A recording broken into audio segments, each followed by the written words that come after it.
Okay, it's late afternoon, and I'm here. It is Monday, and I told you guys that there were going to be a little bit of changes this week via how things were going to be done because we had to watch all the movies yesterday, had to get the movie reviews out to you yesterday. So I didn't have time for NXT and SmackDown because I worked all day Friday and Saturday, but I just got finished watching them, so that's exactly what we're going to talk about today, obviously. So hopefully next week things will go back to normal and we can do NXT and SmackDown on Saturday. Fingers crossed. But the money's awesome, so we're happy about that. Another thing I just found out today on the Universal front. I know we talked about the Simpsons expansion at Universal. And if you haven't seen the video, I'll make sure I include a link in the description bar exactly about that video. If you haven't watched it yet, go check it out. I'm actually going to put that link in the description. And basically what it was is the fact that we have the new Simpsons expansion supposedly opening just as early as next month in, phases, basically, to have Duff Gardens pretty much open around September 1st. That's the date that we're getting. We don't know this concrete. We know that's pretty much what we're getting. And I found out something this morning that really excites me, given the fact that I love themed beverages. Obviously, I love butterbeer. I'm not a fan of pumpkin juice. It's not really good. I don't like pumpkin fizz either. I just don't like pumpkin, I guess. I mean, pumpkin pie is alright, but I just don't like pumpkin juice. So some people do like it. I just don't. Butterbeer is incredible. I love frozen butterbeer. Regular butterbeer is alright. You know, over on the Disney front, LeFou's Brew is not bad. I mean, it really isn't. I don't like apple at all, but LeFou's Brew is pretty good. I'm really excited about Transformers getting Energon. And I'm really hoping that that is official, and it's not just a rumor. I know Allspark is going to be sold at the Supply Vault, the gift shop right outside of Transformers, and it's already being sold right now, but we don't have our stands to sell Energon yet, or Energon, depending on how you look at it. We'll call it Energon, there we go. So Energon will hopefully be sold at Universal Orlando, just like it has been sold at Hollywood.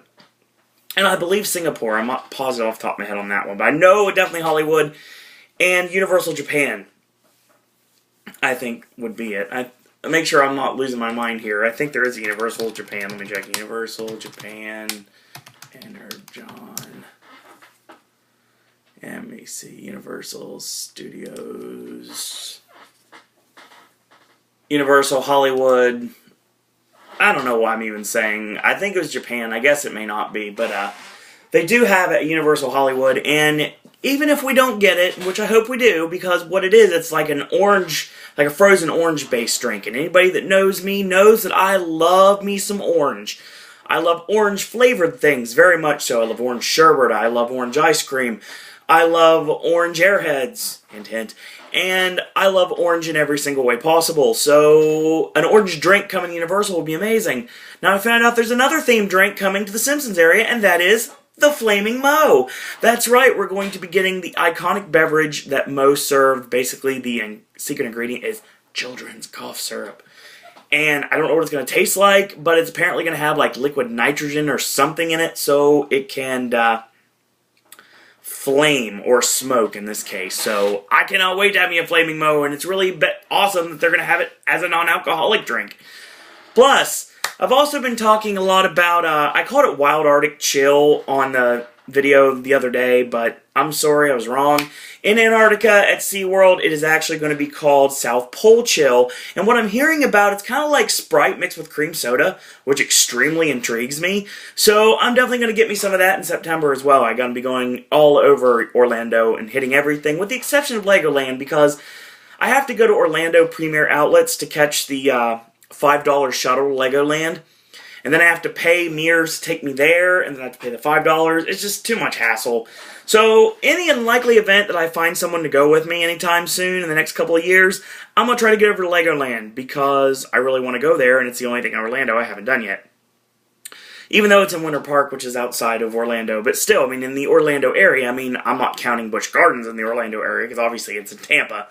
But there's always that. Another thing that was announced, there's a big horror convention the other day, and a big horror convention had Universal involved, and they made the announcement officially that Legendary Truth will be part of Halloween Horror Nights this year. So, just like I mentioned in the Halloween Horror Nights video, which I'll put a link in the description about that either, if you haven't seen it as well, I said that our mystery prison-themed house that we've got in one of the Sprung tents this year is going to be themed towards Legendary Truth. And for those of you that were a part of all the Legions and really enjoyed Horror on Earth, you will definitely be very happy to know that as of June 1st, the Universal Orlando merchandise page is going to be selling specific merchandise themed towards Horror on Earth and Legendary Truth. So that's going to be pretty awesome. Looking forward to that. So I might have to get me some of that stuff in September. Probably will. It'll definitely be available for Halloween Horror Nights 23, and opening night is September 20th, and I will be there, so we will be filming for Pop at the opening night of Halloween Horror Nights. Hopefully some of you will join me. If you guys want to find me, you're more than welcome to. I'm just the guy holding an iPod Touch, or an iPhone, depending on what hasn't died yet, to be totally honest. I mean, if my iPhone dies and I don't have it charged, I'll probably use the iPod Touch to shoot videos. Either way, you're going to get videos from Halloween Horror Nights. I can't go in the houses. I'm going to try when I do the Unmasking the Horror Tour to see if I'm able to shoot any video from that. I should be able to, and if I am, I'll shoot you guys out that video. But other than that, I probably won't be able to take anything in the houses. I might get some stuff from the Scare Zones. I cannot get Bill and Ted at all, which means I probably can't get Rocky Horror as well, if the rumors are true. God, I hope they are. I'll be spending a lot of time at Rocky Horror, without question. But, there's always that. So, there's somebody that messaged me. I don't remember exactly who you are off the top of my head. If you want to, let me know who you are, that's fine. That said they would subscribe to me if I put a link to NXT in my, I guess you'd call it the show notes, the description bar here underneath this video. So, you know what? I found that link, and I'll show you exactly where I went to go see NXT. I watched it on Daily Motion. So, for those of you that are not in the U.S., you are in the U.S., I was trying to say there, you should be happy because you should be able to watch NXT. For those of you that are in the U.S., you have to watch it via Hulu Plus, or like I said, if you live in the Orlando area, you can watch it on Bright House Cable, so there's always that. But we're going to start this off with NXT, and a match I was really excited about was the WWE debut in-ring on television of Sami Zayn, which you guys would know as former Ring of Honor superstar El Generico. And I really like El Generico. I love the feud with Kevin Steen. I thought it was a really brutal, very intense feud. I very much enjoyed it.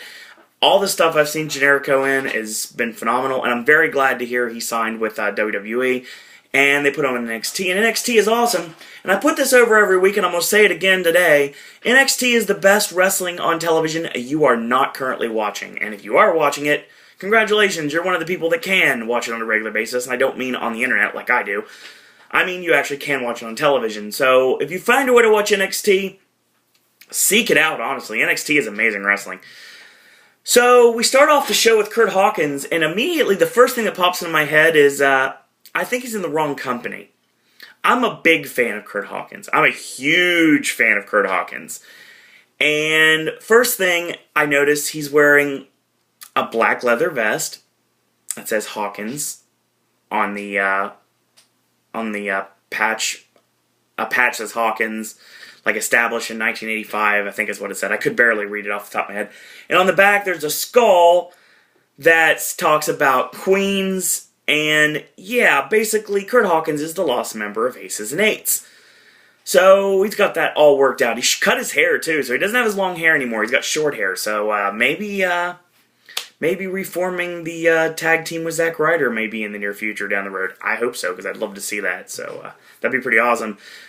And this match is really good, actually, for the short time that we had in the ring. It wasn't very long. Right after the bell sounds, the fans immediately start with the Olay chant. So obviously people are either conditioned to Sami Zayn in being the Olay, or they are El Generico fans that have watched a lot of the shows that Ring of Honor has put on in Florida over the years. So basically, this match goes back and forth for quite a while, and Kurt Hawkins is now referred to as the Prince of Queens. So that works. He's got Queens all over his gear. Kind of like Bully Ray has the Hell's Kitchen all over his gear, the 5150. This is pretty much the same thing Hawkins has. So we get some nice arm drags from El Generico. Sami Zayn, sorry, going to take a while to get used to that. Nice diving forearm. Does Hawkins, goes for it, he misses it this time. Zayn hits the backdrop suplex. and ducks the clothesline, lift up in the air, and drop kick sends Hawkins down. Only gets a 2 count. So Hawkins goes with a twisting body slam. Looks like he's going to finish off Sami Zayn. Goes for the pile driver. He gets backdropped out of it. Locks in a wrist lock. Double springboard off the ropes. Hits a tornado DDT and gets the pin. Awesome. Awesome for the short amount of time. So, good debut for Sami Zayn. And I can definitely tell the WWE are going to hatch their wagon on him. There's a lot of guys on this NXT that I'm watching tonight, that we're reviewing right now, that are really going to be the next big thing in WWE, and Sami Zayn is definitely one of them. I think the only person that from NXT that did not get showcased tonight in one way or another, via a match or run-in, in this case, would be Adrian Neville. And Neville has been on a lot lately, of obviously him and Bo Dallas losing the NXT Tag Team titles to the Wyatt family, and he's been on NXT a lot. So, Sami Zayn and Adrian Neville are definitely, God, I want to see that match. I know it's face versus face, but my God, I want to see that match. Pac against El Generico? Yes, please. So, we had our next match of the evening. The most badass guardian angel of all time, the leader of the Swiss Army, the Swiss strongman, Antonio Cesaro, taking on Yoshitatsu, who I haven't seen in a minute. And by a minute, I elongate that by, like, years. Because Tatsu's been on Superstars, and he's now on NXT, so I don't know if this is a short-term period or if it's just a match against Cesaro. So they go back and forth for a bit. There's some hope spots for Yoshitatsu, but eventually it all boils down to this. Cesaro launches him up in the air, and bam, Swiss Death. Nails the Gotch-style neutralizer and gets the pin. So Cesaro gets on the mic after the words. Really? It's not even a word. Cesaro gets on the mic after the match and says, listen, when I grab the mic, you know that I don't do this very often, so obviously I have a point to make. I want some real competition out here, not just this J-brand they throw me against. Obviously he didn't say that, but still is what it is. He puts the W in WWE. No one out there can hold a candle to what he does in the ring. So anybody in the WWE locker room, be it on Raw, SmackDown, Saturday Morning Slam, Superstars, Main Event, or even NXT, especially NXT in this case, want anything to do with him. He wants challenge, and he wants it now.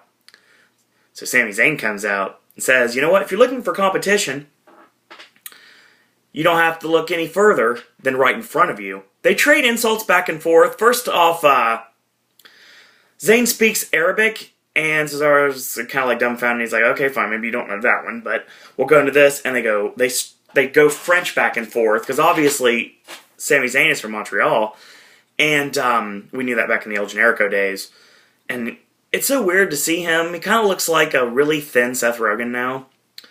And I forgot how small he really was. I gotta think he's not even 200 pounds. I'd say he's probably way less than 200 pounds. Maybe $150, $160, $170 maybe. $170 is probably pushing it, but who knows. I might be completely wrong on this. Maybe I'm a bad judge of how much someone weighs. But anyway, we get this match next. Oh my God, Antonio Cesaro versus Sami Zayn. And dear God. So Zayn drops Cesaro throat first on the top rope. Sorry. He whips him into the corner, and the whip into the corner, and gets a 2 count, does Cesaro.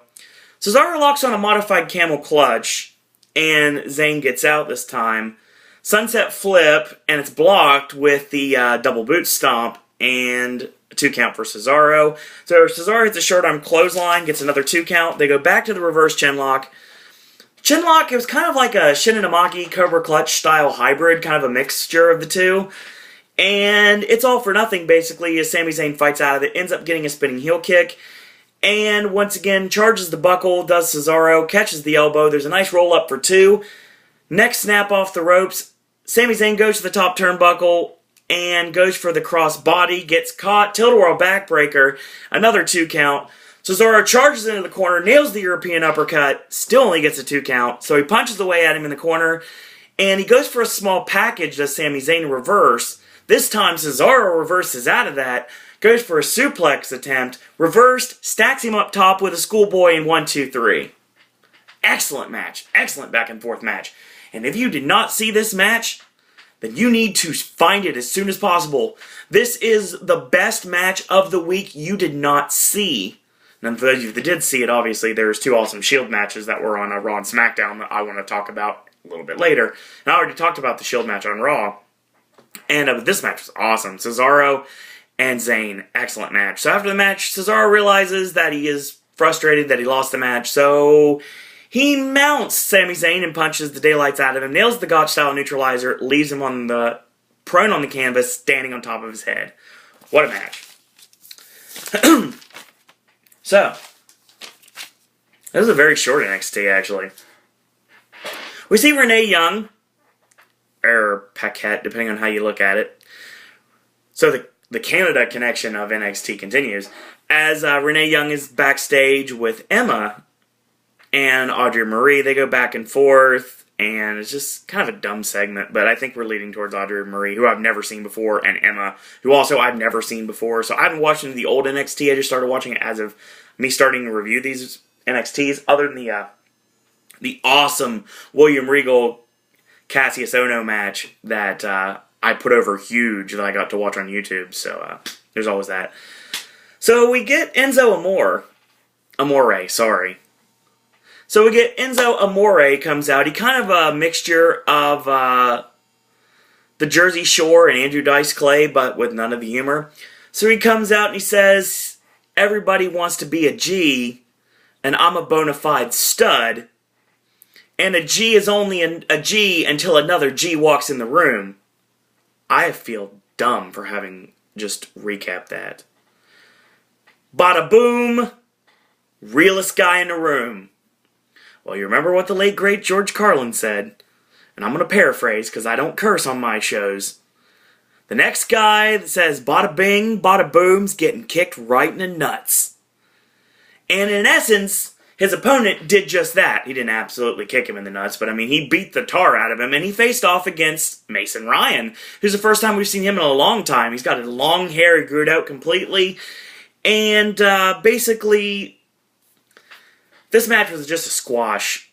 Huge squash. I mean, he picks him up on his shoulder, and he charges into the buckle, hits the snake eyes.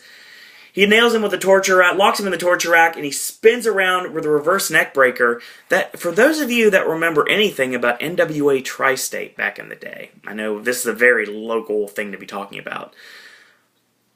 A friend of mine that actually I hung out with, actually somewhat lived with me for a long time, named Hardway Chris Kahn, used to use that as a finishing maneuver, and used to be called the F-It, because it's the reverse of the FU, so it's John Cena's FU, so it's called the F-It, and that's exactly what he used. So yeah, Mason Ryan with the F-It, and gets the 3 count. So yeah, squash. And I will say right now, without any question, that we're going to talk about best and worst matches of the week, and the worst match of this week was that one you just watched, so it wasn't very good at all. And another bad match from earlier this week, not really a bad match, but there's really not much I can talk about. Mickie James and Velvet Sky for the Women's Champion, long day, for the Knockouts title on Impact this week. Wasn't the greatest match either, but I will say right now, this match I just talked about, Enzo Amore and Mason Ryan, one-way squash, was the worst match of the week, without question. We get our main event of the evening, which is the patron saint of bad decisions.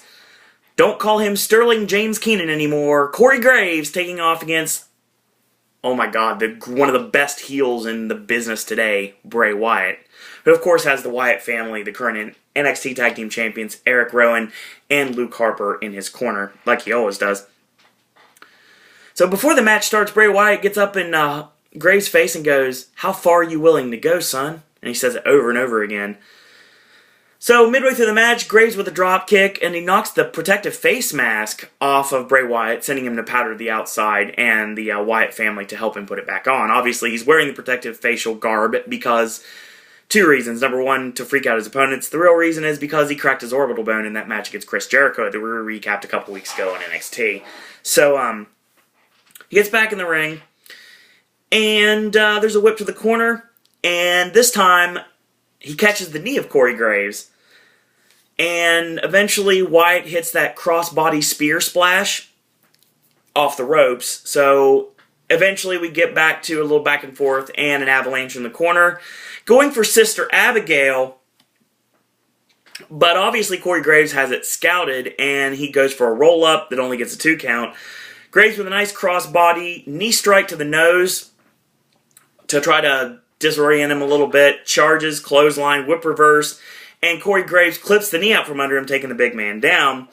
So Rowan and Harper try to get in the ring. They get both knocked off the apron. He goes for Lucky 13, and before he can get it applied completely, Harper slides in the ring with a referee distraction, drops the elbow for the break.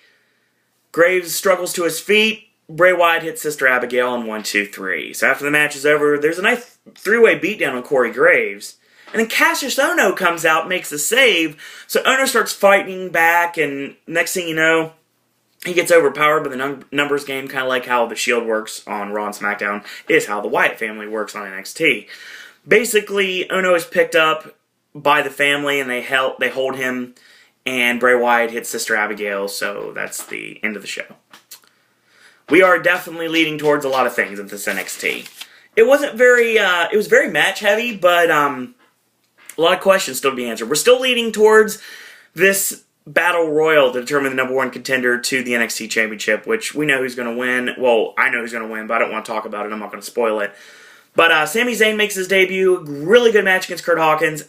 Amazing match against Antonio Cesaro. And we look to see them facing off again in an NXT ring somewhere sooner rather than later. Obviously, another thing we want to talk about is there looks like they're like a slow build towards Emma and Audrey Marie. I think they're going to have another program along with the Paige Summer Rae program, which may have to be phased out a little bit because obviously Summer Rae is on Raw and SmackDown with Fandango now. Mason Ryan shows that he is back with a vengeance. Enzo Amore is scraped off the mat. And Bray Wyatt and Corey Graves have a great match. And, of course, this leads to Cassius Ohno coming out and trying to rain on the parade. And, obviously, he got stopped. So, we're leading towards Bray Wyatt and Ohno. And, oh my God, this is going to be awesome. It's going to be an amazing match. And no Adrian Neville this week. But that's okay. I mean, we'll have a lot of stuff from him in the future. Decent NXT. I really very much enjoyed it. Actually enjoyed it more than SmackDown for the most part. We'll talk about SmackDown in a second. So we started the show off real quick. I will say the best match of the night, Antonio Cesaro against Sami Zayn. And if you want to check out other matches from NXT, if you get a chance to check them out on YouTube, Corey Graves and Bray Wyatt was really good. And even the first match, Curt Hawkins against Sami Zayn, was good. So a very Sami Zayn heavy episode of NXT. So I don't have a problem with that at all. Skip the squash match. There's no point. Sinuses, that weird change in weather we've got here. I just watched SmackDown. It's 4 o'clock on a Monday, and I just watched Friday Night SmackDown. Yeah. There were new one tapes tomorrow, obviously, and I don't get to watch it again until who knows when next week. But I will get you that reviewed next week. But, so if you wanted to see this NXT, the one I just talked about, there will be a link in the description bar at the very bottom of this video, so you can check it out. And if you want to see my Universal video or my Halloween Horror Nights prediction video where I mentioned Legendary Truth coming into the prison, the prospective prison house, there's going to be a link in the bottom there. So, a lot of interesting show notes for this week.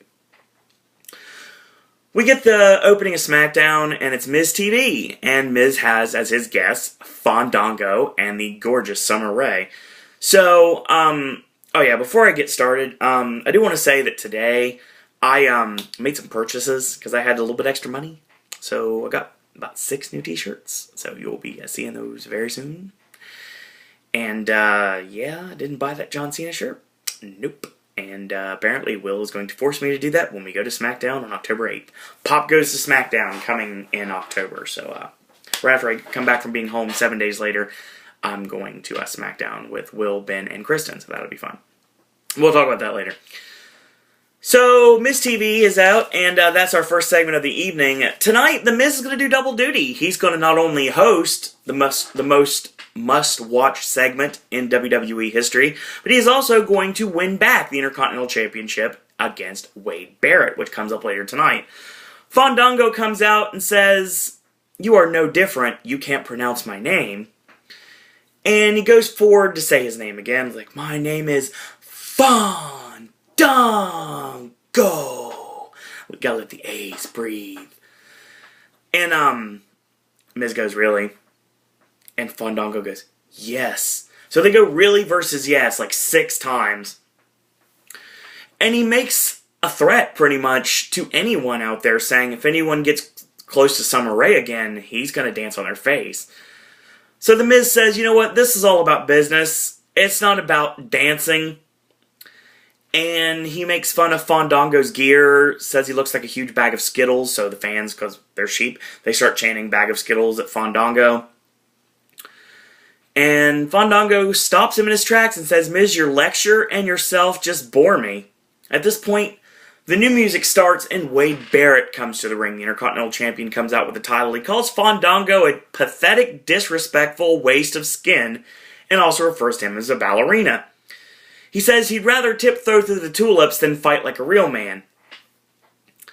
So, basically, Miz reminds him that he has a title match tonight against himself, and they start brawling. Fandango and Summer Rae, they escape to the floor, and I guess they're going to do commentary for this match, because apparently it's going to be up next, so we're going to get the Intercontinental title match to open up SmackDown. So, Barrett locks on a reverse chinlock, there's a whip, and ducks the clothesline, forearm, knee lift, Yakuza kick. Miz goes for the Miz line in the corner. Fandango says hit his music. They do. So there's a dance distraction as always. Miz gets distracted, gets nailed with Winds of Change, and he kicks out though. He goes for the meltdown, and he gets reversed. Waistlock, roll up, 1, 2, and a kick out. Fandango gets baseball slide drop kicked by the Miz, so he's knocked out for a second. And eventually this leads up to, he slides in and does that sunset flip variant he likes to hit. He clips the knee out, going for the figure 4, and he gets kicked off onto the ropes. He hits a back kick to the midsection. Fandango is up to his feet by that point, and he hits that jumping kick to the side of the head right in front of the ref, and we call for the DQ. So they beat down the Miz for a minute, and Barrett, as he readies the bullhammer, as Fandango dances the center ring. When he turns around, he gets nailed with the bullhammer. So that was a mixed reaction for that too. What I'm saying and what I said before, and I think they're leading towards it now. I think we are going to see Fandango against Wade Barrett somewhere down the road. And I said that they were building towards Barrett and Kofi. Well, obviously that's not going to happen now because Barrett and Kofi. Fandango and Kofi, but that's not going to happen because Dean Ambrose won the United States Championship. But Wade Barrett has the championship, and Fandango has a problem with The Miz, obviously, and Fandango now has a problem with Barrett, so I think we're going to get that match down the road. We see Hell No in the back, and Daniel Bryan's just mumbling to himself. Kane stops him and is like, look, we lost the tag team titles, and I lost on Raw. So basically, there's an implication that they lost because Daniel Bryan wasn't there to help. So Kane is just like, he's like shaking his head at this, and he's like, Daniel Bryan just looks up and says, I'm not the weak link. So we get Daniel Bryan in action against the Dark Patriot, Jack Swagger, of course, with Zeb Coulter in his corner. So Swagger with the whip, and charges in, Bryan with a backflip, comes off the ropes, and nails the hooking clothesline, and hits the drop kick in the corner. The yes kicks in the corner, and he slumps down in the corner, and he nails that charging baseball slide drop kicks, only gets a 2 count. Goes for the kicks to the face, buzzsaw reversed into that takedown for a 2 count. He's going for the Dr. Bomb, and Bryan lands on his feet. Goes for the no-lock, reverse into the Patriot Lock. Patriot Lock is reversed into a roll-up. Swagger hits the knee to the midsection, and he gets buzzsaw kicked. Bryan repeatedly stomps him in the face, locks on the no-lock, and a tap out from Jack Swagger right that quickly. After the match is over, he refuses to break, so he has to get the referee and Kane to break the hold. Bryan gets this insane, crazy look in his eyes, says, I'm not the weak link, and locks on the no-lock again, and then Kane has to pull him off. So that's what we got there. We come back, and we get Damien Sandow. in one of our gratuitous segments of the evening that has nothing to do with absolutely wrestling. He comes out and says, I watched these inane tug-of-wars and arm wrestling challenges, and even watched Mark Henry try to pull 2 tractor trailers. And you know what? I realized that apparently that's what you imbeciles here in the building and outside watching in the WWE Universe want, and that is why I'm going to do something that I talk about all the time personally, and that is to appeal to the LCD, and that is the lowest common denominator. It's something I use in regular terms all the time. Silence! The true measure of a man is in his ability to deal with his mental challenges, not his brawn, obviously. And he wants to tell us all the tale of the Gordian knot. The knot being so complicated that no one could untie it. And apparently, if someone did untie it, they would become ruler of Asia or India or something. I think it was Asia. I'm not positive. So Matt Striker's in the ring, and he gets referred to as a teacher, and he's like, oh wait, no, you were just a mere substitute teacher. I slap in his face. And of course, Cole, JBL, and Josh Matthews are laughing this whole segment because everyone hates Matt Striker for some reason. So he's like, since you're a teacher, we're going to have you try to attempt this challenge. So Striker fumbles with it a bit and just simply gives up. And he says, I knew it! I knew you couldn't do it. Let's just say tonight you renewed your idiot license, which made me laugh hysterically. At this point, Sheamus comes out and he says, I find it troubling you play with knots. And he says, you really need a life, like a social life, a girlfriend. And he's like, silence! Need not bring my personal life into this. Didn't mention anything about his bromance with Cody Rhodes, but that's probably for a different time altogether. So Sheamus is like, I'm going to give this the good old college try, and I'm going to untie the Gordian knot. So he fumbles with it himself, and Sandow takes it away. He's like, you know what, I'm going to do this myself. Breaks out a pair of bolt cutters, and he cuts the knots and raises it in the air, kind of like it's Rapunzel's ponytail. That's pretty much what it looks like. So he says, you're welcome. And the fans, of course, don't like that. So Sheamus is like, I got something to welcome you to. And he goes for a brogue kick. And Sheamus, the second he jumps up in the air for the brogue kick, before he's able to complete it, Sandow dives over the press table in the ring and powders to the floor. He's like, every single time you meet a mental challenge, you have to resort to brute force. And Sheamus says, I want to learn new things. But I want to talk a little bit about Newton's Law. And he picks up Matt Striker and throws him on a Sandow. Of course, Newton's Law is what goes up must come down. So that's the segment we have there. So yeah, kind of it's okay. Sandow and Sheamus in a match together, I don't have a problem with. This segment went a little too long. It just wasn't really needed. Next match of the evening is the collision of the former Jericho as the Big Show takes on Y2J Chris Jericho. So, midway through the match, Big Show punches Jericho in the stomach. Jericho's off the ropes, and he gets caught in the bear hug. And he fights out of it. He kicks Show while he's down, and Show harpoons him for the 2 count. Goes for the choke slam. Jericho elbows out of it, and Y2J comes off the ropes, off the top rope, mind you, and gets chopped right in the chest. Big Show goes off the middle turnbuckle with the elbow, and he misses. Lion Salt lands on the back and rolls him over for a 2. Goes for the code breaker. It gets reversed. Jericho with a sunset flip. Big Show, instead of sitting down like he normally does, he grabs the double goozle. And this time, Jericho reverses into a DDT. Nice counter right there. Goes for the walls of Jericho. Reversed, and gets kicked off. Literally almost knocks Jericho into the turnbuckles. So a choke slam. The inertia sends Jericho to the floor. And, hold on 1 second. I shall be right back.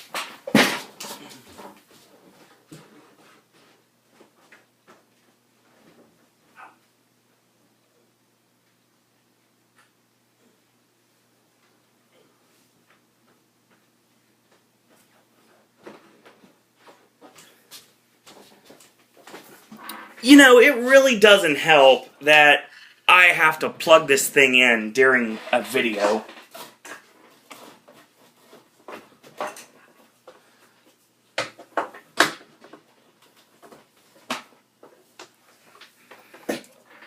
And we're plugging in now. Yay.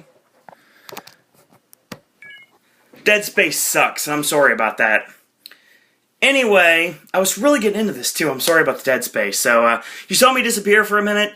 And the only reason I disappeared for a minute is because, obviously, I couldn't get that taken care of. I'll try to edit it out if I can, but I'm not good at editing, so it probably won't happen. But basically what I was trying to say is chokeslam, and Jericho gets knocked all the way to the floor. So he rolls to the outside. Smart move, basically, so their pin can't be completed. And they brawl back and forth on the floor. Jericho goes to be sent in the post, like power slammed into the post. And Jericho slips out of the way, slams Big Show face first into the post. He turns around, catches the codebreaker, knocks him over the barricade into the timekeeper's area, and that's where he remains as he gets counted out. So, basically, Big Show picks up a chair, because he's mad that he lost, and Jericho knee slides the chair into the face, and grabs the chair and starts beating Show ferociously with the chair, basically sending him to the back. So that's the end of that segment. We get Curtis Axel, and he comes out with Paul Heyman, and Heyman puts himself over as a tremendous manager, that he is. And the fact that, of course, he is the one who discovered Brock Lesnar, and he has brought CM Punk to greatness, the 434-day WWE Championship reign, and he's going to do the same with Curtis Axel. When he puts his finger on someone, that man turns to gold. So it is great to be a Paul Heyman guy.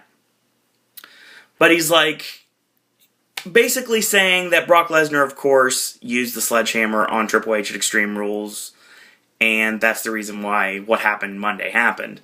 But Curtis Axel, of course, had to finish the job, and he's like, you know what, I'm not going to speak about this, I'm going to let my client speak for me. And he says, you know what, in one single day, I did more than my dad and my grandfather combined.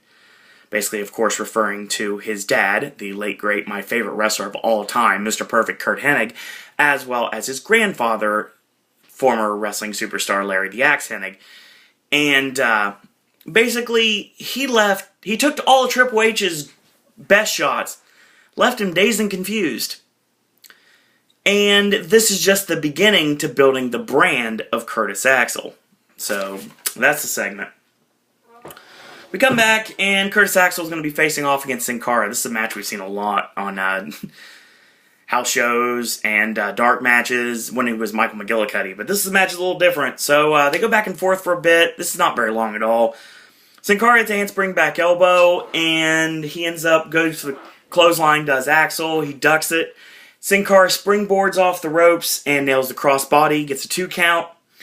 And he goes to the top rope for the flying body press after he, kicks Axel in the head to stun him.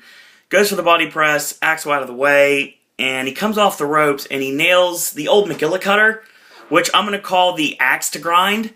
So he nails the axe to grind, the twisting neckbreaker variant, one-handed neckbreaker variant, and gets the pinfall. So, yeah, axe to grind. I like that. I think it sounds good. So that's going to be what we're going to do with that. So we get our main event of the evening, or what we thought was our main event of the evening, Kofi Kingston getting a rematch against the United States champion Dean Ambrose of The Shield. So we go midway through the match, and Ambrose hits the power drive elbow, gets a 2 count.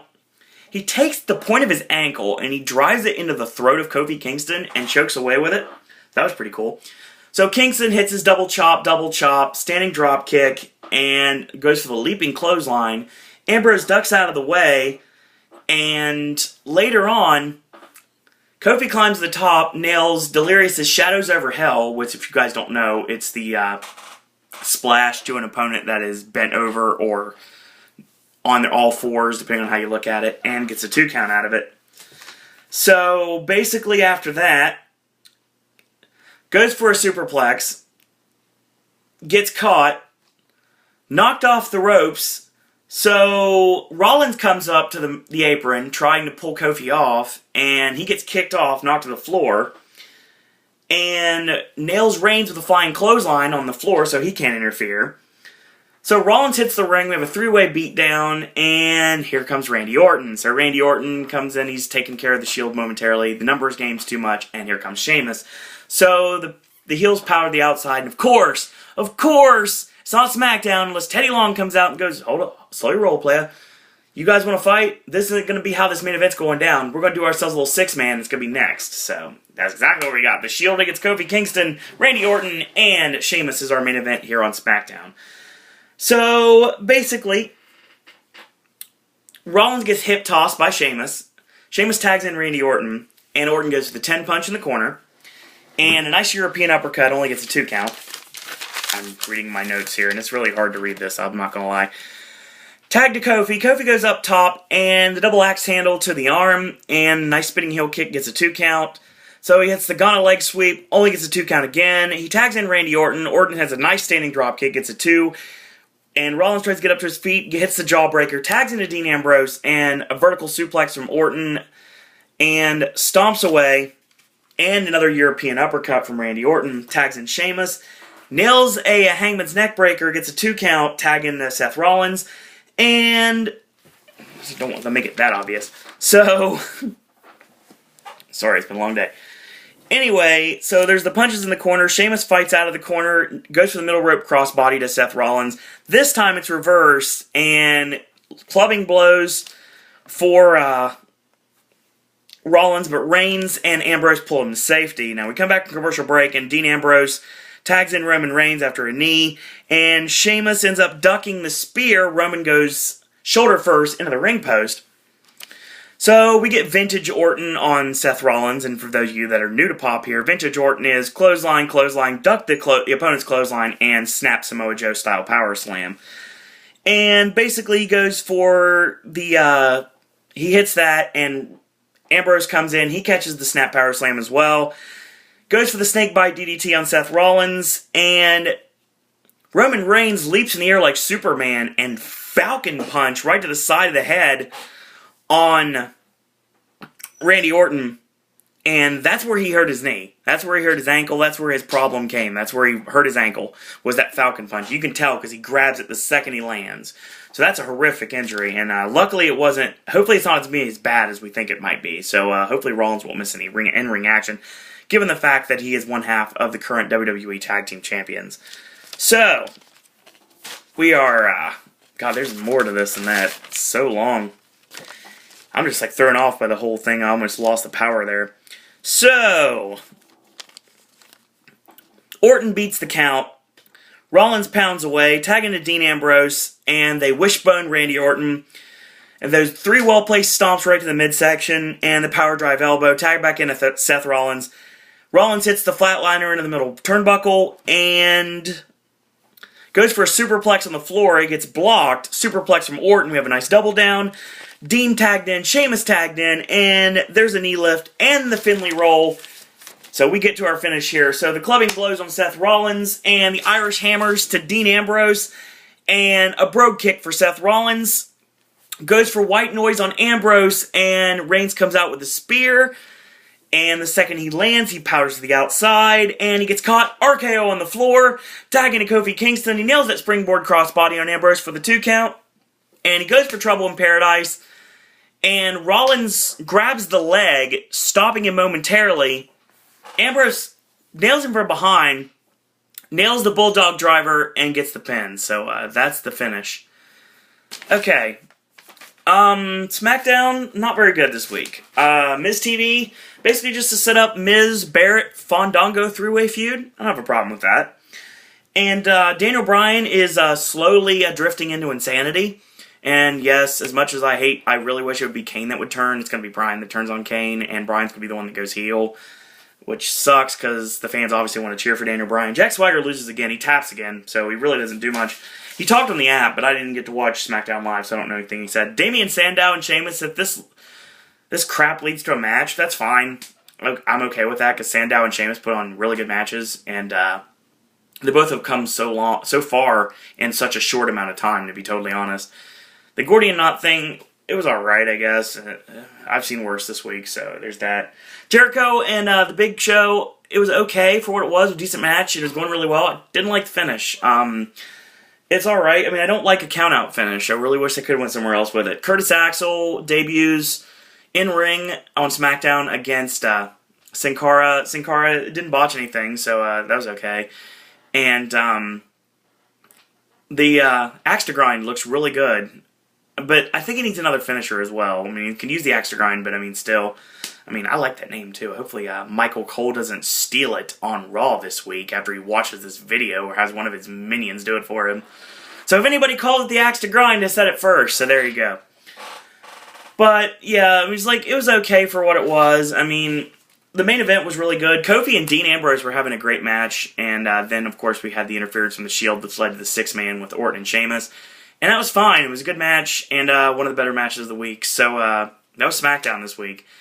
And I'm sorry about the dead air in the middle of the video, so I promise that if you're watching this video and there's dead air and I say I'll be right back, I do come back, so it's okay. If I can cut it out, I'll try to, but I can't promise you anything. So that was NXT and SmackDown.